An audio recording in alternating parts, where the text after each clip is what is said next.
അനുവാദമില്ലാതെ മഹിഷ്മതിയിൽ പ്രവേശിക്കാൻ ആർക്കാണ് ധൈര്യം? റിലാക്സ് ചെയ്യ് രാജ, ബിസിനസ് ചെയ്യാൻ വന്നതാ. അതിനിത് നിന്റെ KGF അല്ല, ഇതാണ് മഹിഷ്മതി. ഞങ്ങളിവിടെ കച്ചവടം നടത്തുന്നില്ല, ഞങ്ങൾ ധർമ്മത്തെ കാത്തു സൂക്ഷിക്കുന്നവരാ. ധർമ്മമോ?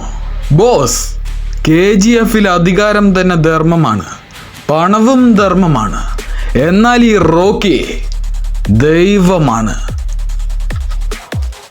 ഞങ്ങൾ ആരാധിക്കുന്നത് ഒരേ ഒരു ദൈവത്തെ, എന്നാൽ അത് നീയല്ല. എനിക്ക് പ്രാർത്ഥന ഇഷ്ടമല്ല, എനിക്ക് സ്വർണം മാത്രം മതി. നിങ്ങൾക്കൊരു വലിയ രാജ്യമുണ്ട്, ധാരാളം നിധികളുണ്ട്, നമുക്ക് ബിസിനസ് ചെയ്യാം. ഭയത്തോടെ ഭരിക്കുന്ന പുരുഷന്മാരുമായി ഞാൻ ഇടപാടുകൾ നടത്താറില്ല. ഞാൻ വാളുകൊണ്ട് യുദ്ധം ചെയ്യില്ല, എന്നാൽ വളരെ പതുക്കെ, സൈലന്റായി.